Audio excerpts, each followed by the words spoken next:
Hello friends, आज मैं आपको जॉइंटिस यानी पीलिया के बारे में बताऊंगा। क्योंकि पीलिया के बारे में मेरे पास इस प्रकार के बहुत ऐसे कमेंट्स आ रहे थे कि सर आप एक पीलिया के बारे में क्या इसके लक्षण होते हैं, क्या कारण होता है और इसका क्या इलाज करना चाहिए, उसके बारे में हमें डिटेल से एक वीडियो बना करके दे। तो आज मैं पीलिया के बारे में डिटेल से बताऊंगा कि जॉइंटिस आपके पशु में कैसे आप पहचान सकते हैं कि आपके पशु में पीलिया हो गया है। देखो, एक बात और बताना चाहता हूं कि सबसे मैं आपको सरल भाषा में ही बताना चाहता हूं कि पीलिया आपके पशु में किस किस जगह पर इफेक्टिव डालता है। यदि आपके पशु में यदि सबसे ज्यादा पीलिया का प्रभाव होता है यदि आपके पशु पर लीवर पर, यदि आपका पशु लीवर की वजह से लीवर कमजोर हो जाती है और लीवर कमजोर हो जाती है तो इसमें क्या है कि आपका पशु खाना पीना कम कर देता है, जुगाली कम कर देता है, पशु कमजोर हो जाता है, आपके पशु को भूख नहीं लगती है। और कई ऐसी डिजीज होती हैं जिस प्रकार से यदि आपके पशु में यदि आप सही उनकी डिवर्मिंग नहीं कराई है या उनमें इस प्रकार के इंटरनल या इंटेस्टाइनल इस प्रकार के वर्म्स पैदा हो गए हैं, उसकी वजह से भी आपके पशु में पीलिया के सिम्टम्स या पीलिया आपके पशु में हो सकता है।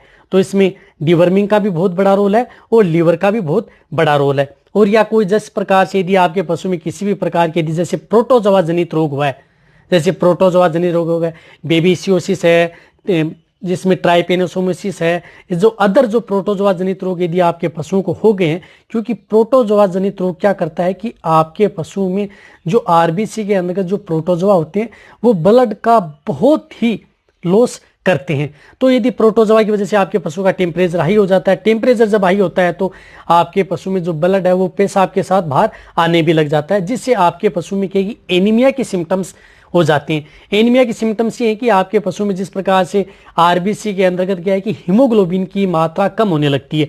हीमोग्लोबिन की मात्रा यदि आपके पशु में कम होने लगती है तो एनीमिया में चला जाता है। एनीमिया में चला जाता है तो आपके पशु में धीरे धीरे क्या है कि पीलिया भी होने लग जाता है। पीलिया से क्या है कि आपका पशु क्या करने लग जाता है, पीला पेशाब करने लग जाता है। जो कॉमन सिम्टम्स हैं आपने देखे, आप पशु को देख सकते हैं कि आपका पशु का जो पेशाब है वो पीला पीला आने लग जाता है और आपके पशुओं की जो आंखों की झिल्ली है यदि आप देखेंगे तो पीली पीली दिखाई आपको देती है। रही बात यदि आपका पशु जब भी गोबर करता है तो अपनी जो उसका रंग भी क्या है कि पीलापन होता है या मिट्टी की तरह दिखाई देता है। उन पशुओं का गोबर भी, गोबर है, पेशाब है, आंखों की झिल्ली है, पशु कमजोर है, वीकनेस है, खड़े होने में दिक्कत आ जाती है, बहुत ज़्यादा कमज़ोर हो जाता है, या आपका पशु कई दिनों से यदि बीमार है तो भी आपके पशु में पीलिया हो सकता है। इनका सबसे बड़ा रोल जो पीछे इस प्रकार की यदि आपके पशु में बीमारी हो गई है, यदि आप ध्यान नहीं दे पाते हैं, प्रोटोजोआ जनित रोग हो गया है या लीवर से संबंधित कोई डिजीज हो गई है, या आप अपने उस पशु की जो इंटरनल इस प्रकार के वर्म्स पैदा हो गए हैं जिसकी वजह से भी आपके पशु में पीलिया हो सकता है। तो इसके लिए आपको क्या करना चाहिए, क्या ट्रीटमेंट करना चाहिए? पहले तो मैं एक और बताना चाहता हूं कि जब भी यदि आपके पशुओं को यदि पीलिया या जॉइंटिस हो जाता है तो उसके लिए जो फैट से संबंधित यानी फैटी एसिड जो पाउडर आते हैं वो उस पशु को नहीं देने चाहिए। कहने का मतलब है कि जो तेलीय पदार्थ हैं, तेलीय हैं, वो लिक्विड आप उस पशु को न दें, या तेलीय पदार्थ भी न दें, तेलीय जो फीड आते हैं वो भी न दें जिनमें फैटी की मात्रा यानी फैट की मात्रा ज्यादा हो, वह बिल्कुल भी उस पशु को नहीं देना चाहिए। उस पशु को कैल्शियम है, मिनरल्स है, आयरन है, ये पर्याप्त मात्रा में उस पशु को देना चाहिए, तभी आप उस पशु को पीलिया से बचा सकते हैं। यदि आप पहचान से, पीलिया भी एक ऐसा है कि यदि ज्यादा फैल जाए तो उस पशु की डेथ भी हो सकती है। तो आप पीलिया का क्या इलाज करना चाहिए, वो इलाज में आपको मैं मेरी टेबल के ऊपर लेकर के चलूंगा कि कौन सी ऐसी मेडिसिन आपको उपयोग में लेनी चाहिए। जो आपको मेरी टेबल के ऊपर दिख रहा है ये ट्रीटमेंट उस पशु का करवाना है। देखो, यदि इस प्रकार की यदि दिक्कत है तो सबसे पहले उस पशु की डिवर्मिंग जरूर करवा दें। डिवर्मिंग तौर पर जिस प्रकार से मेनकाइंड की आता है फ्लूकारिड डीएस, जिसके अंदर साल्टो ऑक्सीक्लोजनेट, लियोमाइसोल, हाइड्रोक्लोराइड, सिलेमेराइन, ये सस्पेंस आता है। ये उस पशु को, जैसे बड़े पशु हैं जैसे गाय भैंस है बड़े, उनके लिए आपको देना है 100 ml सुबह खाली पेट, आप उसको ये लिक्विड जरूर देना है। ये तो आपको उसको देना ही देना है। और साथ ही साथ आपको क्या करना है, उस पशु को आपको लीवर जो ऑन आता है जिस प्रकार से लियोफेरोल, आप लियोफेरोल का आप प्रयोग कर सकते हैं। ये लियोफेरोल उस पशु को 100 ml पर डे के हिसाब से लगातार देना है। 100 ml पर डे के हिसाब से लगातार, यदि जिस पशु को यदि ये पीलिया हो गया है तो कम से कम उसको लगातार 5 लीटर तो उसको जो लिवोफिरोल है ये दे दें, ताकि उस पशु की लीवर मजबूत हो और किसी भी प्रकार का अंदर कोई इन्फेक्शन न हो। तो आप ये लिवोफिरोल आप प्रयोग कर सकते हैं। 100 ml ये देनी है उस पशु को। साथ साथ उस पशु में इस तरह की दिक्कत के लिए आपको क्या करना है, जो आयरन से संबंधित यदि जो लिक्विड आते हैं वो आपको देने हैं। जिस प्रकार से यदि आरबीसी दे सकते हैं 50 ml पर डे के हिसाब से, उस पशु को 50 ml पर डे के हिसाब से दें। भी कम से कम 20-25 दिन तो आप उस पशु को दे दें जिनके अंतर्गत पीलिया की शिकायत है, और आपको देना चाहिए इस तरह के लिक्विड लगातार 1 महीने तक, ताकि आपके पशु में प्रॉपर मात्रा में एनर्जी पैदा हो और उसकी वीकनेस भी जाए। आप आरबीसी भी दे सकते हैं क्योंकि इसमें आयरन की मात्रा प्रचुर होती है। यदि जिस एरिया में आरबीसी नहीं मिलती है तो उसकी सुविधा के तौर पर मैं बताता हूँ कि आप फेरिकाइंड भी उपयोग में ले सकते हैं, जो मेन काइंड का आता है। ये फेरिकाइंड ये भी आपको 50 ml पर डे के हिसाब से दे सकते हैं। इसी तरह पर यदि फेरिकाइंड भी नहीं मिलती है तो आप जो एलएमबी की आती है सार्कोफेरोल, ये भी आप उसे 50 ग्राम पर डे के हिसाब से उस पशु को दे सकते हैं। 1 महीना तो उसे खिलाना है। इन तीनों में से कोई सी भी मिले तो ये तीनों एक साथ नहीं देनी है। यदि आपके पास आरबीसी मिलती है तो ठीक है, फेरिकाइंड मिलती है तो ठीक है, या सार्कोफेरोल, इन तीनों में से कोई भी एक प्रोडक्ट आपको जिस एरिया में कहीं पर भी यदि वो मिले तो इन तीनों में से कोई सा भी एक आप उस पशु को देना है। ये तीनों प्रोडक्ट इसलिए दिखाए ताकि आपकी सुविधा के लिए, ताकि आपको कोई दिक्कत ना हो कि कौन से प्रयोग हम कर सकते हैं। ये तो आपको करना ही करना है, ये तो आपका खुद का ट्रीटमेंट है। ये तो आप उस पशु में जिस प्रकार के मैंने सिम्टम्स बताए हैं, इस तरह की सिम्टम्स हैं, इस तरह की बीमारियां हैं, यदि इस तरह की सिम्टम्स या बीमारियां तो भी दे सकते हैं। यदि आपके पशु में इस तरह के जो मैंने बताए हैं कमजोर है तो भी उस पशु को भी दे सकते हैं, उसके लिए भी बहुत फायदेमंद होते हैं, ताकि आपके पशु में किसी भी प्रकार की दिक्कत न हो।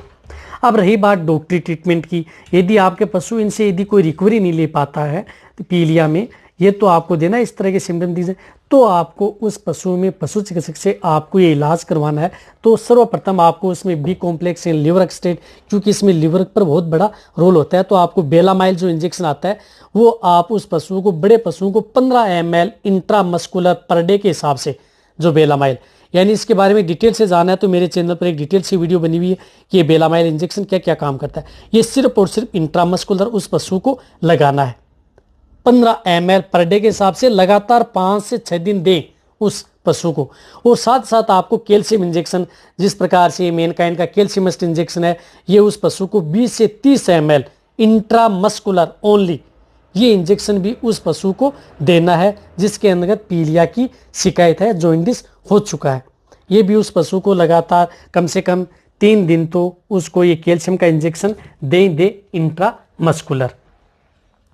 और साथ ही साथ उस पशु को इसमें क्या होता है कि एनीमिया की वजह से हो जाती है, ब्लड की कमी हो जाती है पशु में, पीलिया, पूरी बॉडी पीली हो जाती है, पीला पीला हो जाता है। तो उसमें आयरन की मात्रा बढ़ाने के लिए, इसका ब्लड बढ़ाने के लिए आपको फेरिटास का जो इंजेक्शन आता है, जो इंटास कंपनी का है, जो आपको दिख रहा है फेरिटास, जिन पशुओं का बॉडी वेट 300 kg से ऊपर है उसे 10 ml intramuscular only on single dose, यानी 10 ml उस पशु को देना है, जो गाय भैंस है उसे देना है एक बार। ये इंट्रामस्कुलर उस पशु को लगा देना है। ये ट्रीटमेंट आपको उस दिन करना ही करना है। साथ ही साथ उस पशु को क्या करना है, आपको फ्लूइड देनी है। जिनमें यदि बहुत ज़्यादा कमजोरी आ गई है और थोड़ी क्रिटिकल स्टेज हो गई है तो आपको उसमें ये इंजेक्शन, जिस प्रकार से रिंटोज लगानी है, 2 लीटर उस पशु को पर डे के हिसाब से आपको 2 लीटर रिंटोज उसको लगानी है। रिंटोज तो लगानी है।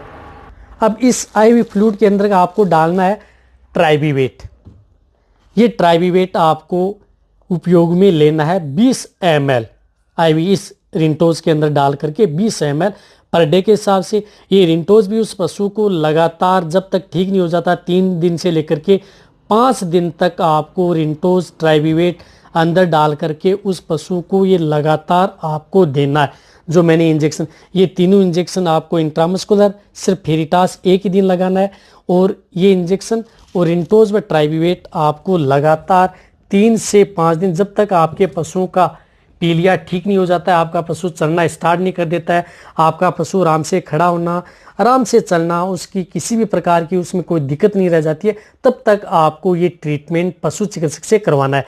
ये जो ट्रीटमेंट है, ये सिर्फ और सिर्फ जो इंजेक्शन है वो पशु चिकित्सक से करवाना है, और जो लिक्विड जो मैंने बताए हैं वो लिक्विड आप अपने मेडिकल स्टोर पर ला करके कहीं से भी आप उस पशु को दे सकते हैं, कोई उनका साइड इफेक्ट नहीं है। अब मैं शॉर्ट तरीके से आपको बताता हूँ कि यदि आपके पशु में पीलिया हो जाए तो आपको उसे लीवर उसकी डिवर्मिंग जरूर करवानी है, लिवर टोन का आपका प्रयोग करना है। कोई भी यदि आपके पशु को अच्छा लिवर टोन मिले, और जो ब्लड को बढ़ाने वाली जो आरबीसी युक्त है, आयरन की मात्रा जिनमें ज़्यादा होती है, लिक्विड आपको उपयोग में लेने साथ साथ आपको इंजेक्शन के तौर पर बेलामाइल, लिवरक्सटेट, कैल्शियम इंजेक्शन, ट्राइविवेट, फेरिटास ओनली ऑन सिंगल डोज। और ये इंजेक्शन आप जब तक ठीक नहीं होता है तब तक ये फ्लूइड व इंजेक्शन आप कब तक भी प्रयोग कर सकते हैं, कोई भी इनका साइड इफेक्ट उन पशुओं में नहीं है। चाहे वह पशु आपका प्रेग्नेंट हो या नॉन प्रेग्नेंट, सभी में ही अच्छा रिजल्ट है। ये आप प्रेग्नेंट पशुओं के लिए भी कर सकते हैं, जो ये ट्रीटमेंट है, और नॉन प्रेग्नेंट है तो भी आप उस पशु को दे सकते हैं, किसी भी तरह का कोई साइड इफेक्ट नहीं है। अब आप अच्छी तरह से समझ गए होंगे कि जॉइंटिस का क्या इलाज है। मैंने आपको अच्छी तरह से समझा दिया है, प्लस मैंने सभी के सभी जो इंजेक्शन है वो भी आपकी आंखों के सामने रख दिए कि यही इंजेक्शन आपको प्रयोग करने हैं। यदि आपको जॉइंटिस पर यदि मेरी वीडियो अच्छी लगी है तो नीचे जाके आप कमेंट मिलके मेरी वीडियो को आप अपने दोस्तों के साथ, पशुपालकों के साथ, और मेरे जितने वेटरनरी स्टूडेंट हैं उनके साथ आप इस वीडियो को जितना हो सके शेयर करें, और मेरी वीडियो को आप लाइक करें। लाइक जरूर करें, क्योंकि मैं आपके लिए इतनी मेहनत करके आप लोगों के लिए मैं इतनी वीडियो बनाता हूँ, तो आप एक लाइक करेंगे तो मेरे को क्या है कि मोटिवेट होऊंगा, मेरे को मोटिवेशन मिलेगा, और मैं आपके लिए अच्छी से अच्छी और नॉलेजेबल वीडियो आपके आने वाले समय के लिए लेकर के आऊँगा। इसी तरह से आप मेरी वीडियो देखते रहें, इसी तरह से आप मेरे को प्यार देते रहें। थैंक्स, धन्यवाद।